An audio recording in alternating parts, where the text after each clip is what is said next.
अस्सलाम वालेकुम। Voice of America की उर्दू सर्विस से खुसूसी बुलेटिन के साथ मैं हूं खालिद हमीद। पाकिस्तान में आम इंतखाबात जारी हैं, पोलिंग जारी है और हमारी ये खुसूसी नशरियात भी जारी हैं, हमारे खुसूसी बुलेटिन भी जारी हैं।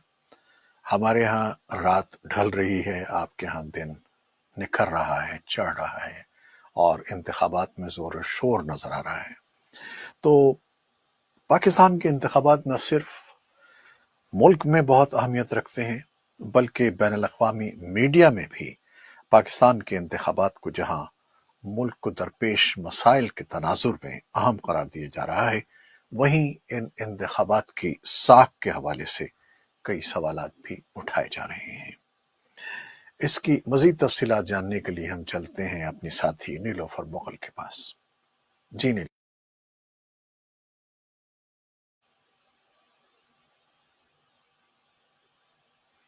आपकी आवाज़ नहीं आ रही।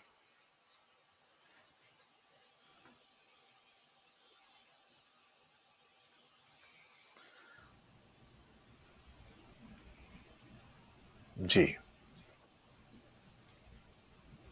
हेलो जी। तो हम अपने ऑडियंस को ये बताना चाहेंगे कि पाकिस्तान के जो इंतखाबात हैं, बैनुल-अक़वामी मीडिया उसे मुख्तलिफ़ हवालों से कवर कर रहा है। अगर हम वाशिंगटन पोस्ट पर नज़र डालें तो एक रिपोर्ट में कहा है कि इलेक्शन 2024 अस्करियत पसंदों के हमलों और इंतखाबी अमल के गैर मुनसिफाना होने की शिकायत की मौजूदगी में हो रहा है। इलेक्शन के माहौल के हवाले से रिपोर्ट में कहा गया है कि जेल में कैद साबिक वज़ीर आज़म इमरान खान की जमात पाकिस्तान तहरीक इंसाफ के उम्मीदवारों को आज़ादाना मुहिम चलाने का मौका नहीं मिला, जिसके सबब इंतखाबी अमल पर सवालात उठ रहे हैं। अखबार ने ये भी वजाहत की है कि हुकाम इन इल्ज़ामात की तरदीद करते हैं और अमरीकी अखबार न्यूयॉर्क टाइम्स ने एक तज्जियाती रिपोर्ट में ये कहा है कि माहिरीन की नज़र में ये इलेक्शन मुल्क की तारीख में सबसे कम काबिल एतबार होंगे। सिक्योरिटी चैलेंजेस के हवाले से बात करते हुए अखबार ने इलेक्शन से एक रोज़ कबल बलूचिस्तान में 2 मकामात पर बम धमाकों में 2 दर्जन अफराद की हलाकत पर कहा है कि मुल्क में तनाव की इसी सूरत हाल है। और अमरीकी नशरियाती इदारे CNN की अगर बात करें तो एक रिपोर्ट में उसने तबसरा करते हुए कहा है कि इमरान खान के इलेक्शन से बाहर होने के बाद अब मुकाबला जो है वो पाकिस्तान के 2 सियासी ख़ानदानों के दरमियान होता नज़र आ रहा है, जिनमें 3 बार वज़ीर आज़म रहने वाले नवाज शरीफ और साबिक वज़ीर आज़म बेनज़ीर भुट्टो के बेटे बिलावल भुट्टो ज़रदारी उम्मीदवार हैं। कतर के नशरियाती इदारे अल जज़ीरा ने एक रिपोर्ट में इलेक्शन के दिन मोबाइल फ़ोन और इंटरनेट सर्विस के मुअत्तली के हवाले से कहा है कि इससे जो पाकिस्तानी हुकूमत की साख है उसको नुकसान पहुंच रहा है, क्योंकि लोग आज़ादाना और मुनसिफाना इंतखाबात चाहते हैं।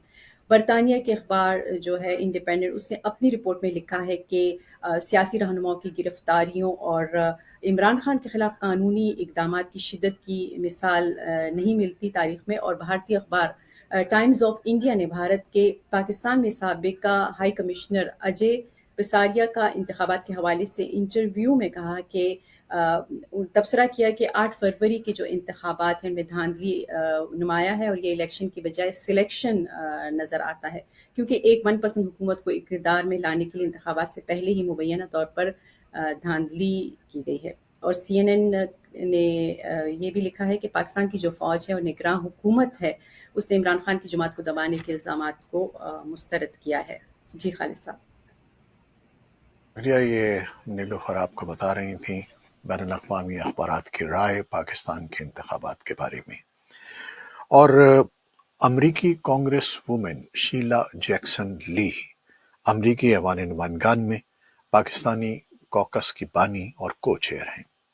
जैसा कि आप जानते हैं, पाकिस्तानी कॉकस ऐवान नुमाइंदगान में कांग्रेस अरकान का वो ग्रुप होता है जो पाकिस्तान की या किसी भी मुल्क की हिमायत करता है, और जिस मुल्क का वो कॉकस होता है उस मुल्क की लॉबी करता है, उसकी हिमायत करता है। तो उन्होंने जोर दिया, यानी जैक्सन ली ने, जो कांग्रेस की बानी और को चेयर हैं, उन्होंने जोर दिया कि इंतखाबात आज़ादाना होने चाहिए। वॉइस ऑफ अमेरिका उर्दू की सबा शाह खान से एक खुसूसी इंटरव्यू में उनका कहना था कि मैंने पाकिस्तान की मौजूदा اور سابقہ اتحادی حکومت کے ساتھ اور امریکہ میں اور پوری دنیا میں مقیم پاکستانیوں سے بات چیت کی ہے اور ہم بہترین کی امید کر رہے ہیں۔ شیلا جیکسن لی۔ جو ہم انتخابات میں دیکھنا چاہتے ہیں وہ ووٹرز کی اصل آواز ہے۔ ظاہر ہے کہ امریکہ اپنے مبصرین اور یقیناً پاکستان کے ساتھ ہمارے سفارتی تعلقات کے ذریعے انتخابات کی ساکھ کا تعین کر سکے گا، اور ہم توقع رکھیں گے کہ ڈالے گئے ووٹوں کو عزت ملے اور وہ لوگ جو منتخب ہوئے ہیں وہ صدر کی دعوت پر مل کر حکومت تشکیل دینے کے قابل ہوں۔ ہمیں پاکستان کے قوانین کے ذریعے اس بات کا تعین کرنا پڑے گا کہ آیا ساز باز کے ذریعے لوگوں کو ووٹ دینے کے حق سے محروم کیا گیا، اور یہ ہم پاکستان کے آزادانہ انتخابات کرانے کے وعدے کی بنیاد پر پاکستان کے ساتھ اپنے تعلقات اور دوسرے بین الاقوامی تعلقات کی مدد سے بھی یقینی بنائیں گے۔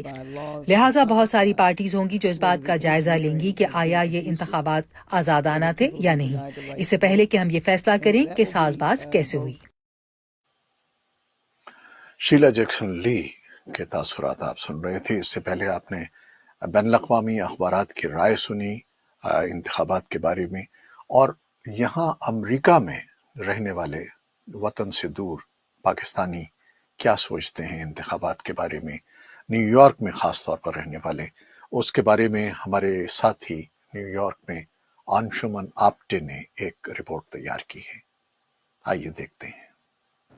پاکستان میں ہم جو صورتحال دیکھ رہے ہیں، جو میڈیا پہ دیکھ رہے ہیں، اور جو سوشل میڈیا پہ، اور اسپیشلی جو اپنے ریلیٹیوز جو ادھر رہ رہے ہیں، وہاں سے پتہ چل رہا ہے وہاں انتخابات کم ہے اور سلیکشن زیادہ ہے، کیونکہ جو ایک پارٹی ہے وہ آپ کو پتہ ہے اگر آپ اس کا نام بھی لیتے ہیں تو وہاں پر وی گھوٹالے پہنچ جاتے ہیں۔ کو بند کر دیتے ہیں، دوسرے کو نکال دیتے ہیں، پھر ایک کو بند کر دیتے ہیں۔ ابھی اس کی باری ہے، نواز شریف کی باری ہے۔ کسی کا نام نہیں لینا چاہیے، یہ باعث ہو جاتا ہے، لیکن ایوری ون نوز کہ کیا ہوتا ہے، 70 سالوں سے کیا ہو رہا ہے، ہم کیوں آئے امریکہ نا امید ہو کے، ٹھیک ہے۔ تو ابھی بھی ویسے ہی ٹرینڈ چل رہا ہے، ایک ہوپ ہے کہ شاید ٹھیک ہو جائے، لیکن جیسے لاسٹ ٹائم ہوا ہے اس دفعہ بھی ایسے ہوگا۔ الیکشن میں پورے طریقے سے مجھے پتہ ہے دھاندلی ہوگی، یہ فیئر نہیں ہوں گے، کسی طریقے سے فیئر نہیں ہوں گے۔ یہ نہیں ہے کہ ہماری کنٹری میں پڑھے لکھے لوگ نہیں ہیں یا ٹیلنٹ نہیں ہے، لیکن بدقسمتی سے ہمارے سامنے کوئی ایسا بندہ نہیں آیا جو ہماری کنٹری کو لے کے آگے چلے۔ تو ہم دعا کرتے ہیں کہ ہماری عوام جو ہے کوئی اچھا بندہ سلیکٹ کرے تاکہ ہمارا ملک جو ہے وہ اپنے پیروں پہ کھڑا ہو۔ سب سے بڑا جو مسئلہ ہمارا گیس بجلی کا جو مسئلہ ہے، اس کو سب سے پہلے حل کرنا چاہیے۔ ان جو اتنے بہت زیادہ بل وغیرہ آ رہے ہیں، گیس کے بل زیادہ ہو رہے ہیں، اس کے لیے جو ہے نا وہ ان کو سب سے پہلے عوام کو سب سے پہلے جو ہے نا وہ کچھ نہ لیکس دینا چاہیے۔ میں یہ چاہتا ہوں کہ پاکستان میں جب بھی الیکشنز ہو، جو بھی government select who, doesn't matter جس پارٹی کی بھی ہو، ان کے پاس پاور بھی ہو، اختیارات بھی ہوں، وہاں پر پاکستان میں کوئی سپر پرائم منسٹر بیٹھا ہوا نہ ہو جس سے آپ کو اجازت لینی پڑے۔ جو پاکستان کا پرائم منسٹر ہے اس کے بعد ایکچولی پاور ہو کسی چیز کو سائن کرنے کی یا کسی چیز کو امپلیمنٹ کرنے کی۔ تو یہ تھے تاثرات غیر ملکی پاکستانیوں کے، اور ظاہر ہے آپ نے محسوس کیا کہ رہتے وہ یہاں ہیں یا کسی اور ملک میں رہتے ہیں، لیکن ان کے دل پاکستان کے لیے دھڑکتے ہیں، پاکستانیوں کے لیے دھڑکتے ہیں، ان کی محبتیں قائم ہیں۔ اگلے بلیٹن تک کے لیے خالد حمید کو اجازت دیجیے گا۔ اللہ حافظ۔